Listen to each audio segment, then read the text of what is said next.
दोस्तों, आज के इस वीडियो में हम आपको एक ऐसे खजाने के बारे में बताने जा रहे हैं जिसके बारे में शायद आपने पहले कभी नहीं सुना होगा। ये वीडियो आपको रामायण काल में ले जाएगी, जिसके साक्ष्य आज भी मौजूद हैं। एक ऐसी रहस्यमयी गुफा जिसके बारे में कहा जाता है कि वहाँ सुग्रीव का खजाना रखा हुआ है और एक इच्छाधारी बंदर उस खजाने की पहरेदारी भी करता है। आपको सुनकर थोड़ा अजीब लग रहा होगा, तो चलिए आज हम इसी बारे में बात करते हैं और जो शंका मन में है उसे दूर करते हैं। वीडियो शुरू करने से पहले अगर अभी तक आपने हमारे चैनल अनोखी दुनिया को सब्सक्राइब नहीं किया है तो जल्दी से कर लीजिए और साथ वाले बेल आइकन को प्रेस करना बिल्कुल ना भूलें। कमेंट्स में जय श्री राम लिख दें। चलिए शुरू करते हैं अपना वीडियो। कहा जाता है कि 5000 से भी ज्यादा सालों से एक इच्छाधारी बंदर सुग्रीव की गुफा में रखे गुप्त खजाने की रक्षा कर रहा है। इस रहस्य का पता कैसे और किसको लगा, क्या वो इस खजाने को अपने कब्जे में कर पाया या नहीं, आज इन्हीं सब बातों से पर्दा हटाया जाएगा।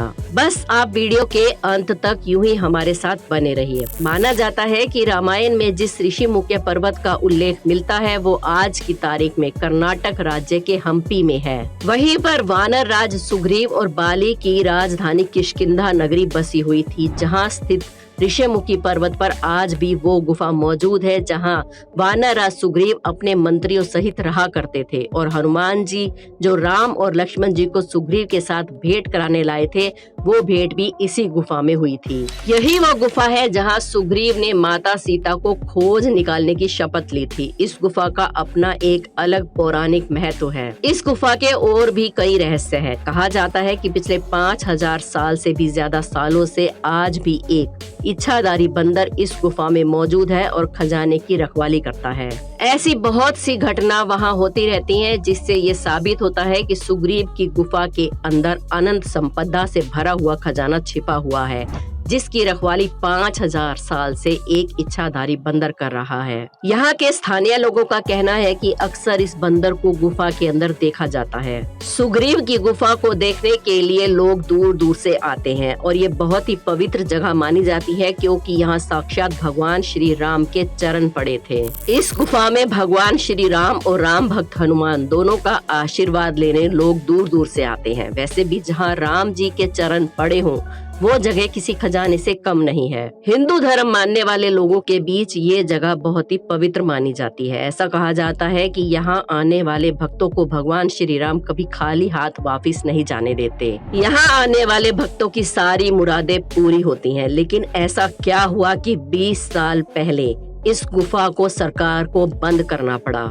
चलिए आपको इस बारे में कुछ बताते हैं। लगभग 20 साल पहले की बात है। सुरेश और पूजा नाम के पति पत्नी इस गुफा में भगवान श्री राम का आशीर्वाद लेने के लिए आए। उनकी शादी को 10 साल हो चुके थे। शादी की 10वीं मैरिज एनिवर्सरी पर ये पति पत्नी इस गुफा में श्री राम का आशीर्वाद लेने के लिए आए थे। यहाँ पर परिक्रमा करते हुए सुरेश का पाँव एक गड्ढे में चला गया। उसे लगा कि गड्ढे में कुछ है, लेकिन पूजा ने कहा कि पहले परिक्रमा पूरी करते हैं, बाद में देखेंगे। परिक्रमा पूरी होने के बाद भगवान से आशीर्वाद लेकर वो लोग अपने घर चले गए। लेकिन सुरेश को अभी भी लग रहा था कि उस गड्ढे में कुछ था। वो चुपचाप उठकर अपनी पत्नी को बताए बिना अंधेरे में ही उस गड्ढे के पास गया और उस गड्ढे को खोदने लगा तो उसे एक बूढ़ा आदमी दिखाई दिया। बूढ़े ने कहा कि तुम यहाँ से चले जाओ, इस गड्ढे को मत खोदो, नहीं तो तुम्हें इसका बहुत भारी नुकसान उठाना पड़ेगा। बूढ़े ने कहा कि इस गड्ढे में एक खजाना है और जो भी उस खजाने को अपने साथ ले जाएगा या चुराएगा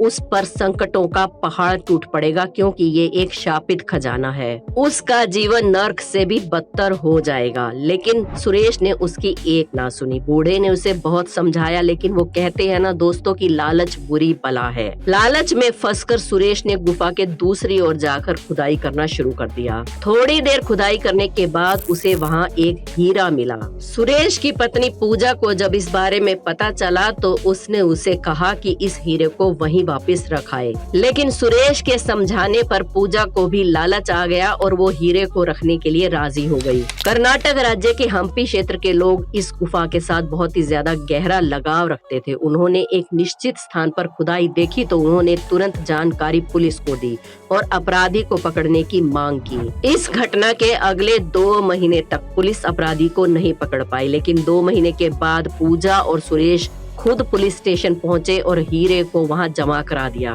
जब पुलिस वालों ने उनसे पूछा कि आप इस हीरे को छुपा सकते थे तो फिर आप खुद इस हीरे को हमारे पास लेकर क्यों आए, तो उन्होंने सच बताते हुए कहा कि आज से 2 महीने पहले एक रात को इस हीरे को गुफा से हमने चुराया था। उन्होंने कहा कि हमने सोचा था हीरे के कारण हमारा जीवन सुखमय हो जाएगा, लेकिन इस हीरे के आने से हमारा जीवन चारों तरफ से मुसीबतों से भर गया। अगले ही दिन हमारे घर में चोरी हो गई। हमारा बेटा सीढ़ियों से गिर गया और इतनी बुरी हालत हुई कि हॉस्पिटल में एडमिट करना पड़ा। साथ ही बिजनेस में भी बहुत घाटा होने लगा और जिन लोगों को हमने पैसे उधार दे रखे थे वो हमारे पैसे लेकर भाग गए। अब हम समझ चुके हैं कि ये केवल और केवल इस हीरे के कारण हो रहा है। अब हमें समझ आ गया है कि अगर कोई इंसान सुग्रीव की गुफा के खजाने पर बुरी नजर रखेगा या उसे चुराएगा तो उसके साथ हमेशा बुरा ही होगा और उसका सब कुछ खत्म हो जाएगा। पूजा और सुरेश ने पुलिस ऑफिसर से ये भी रिक्वेस्ट की कि हम चाहते हैं आप इस हीरे को उसके असली स्थान तक पहुंचा दें।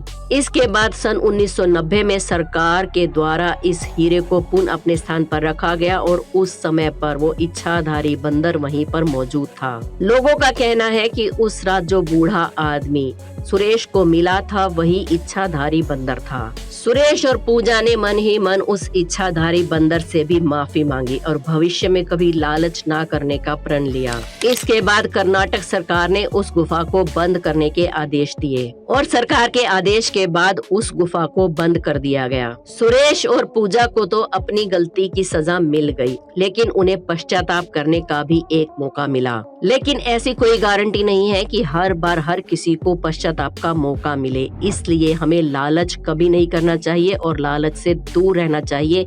हमारे बड़े बुजुर्ग हमें यही सिखाते हैं। हमारी भारतीय संस्कृति के साथ खिलवाड़ ना किया जाए, इसलिए सरकार को उस गुफा को बंद तक करना पड़ा।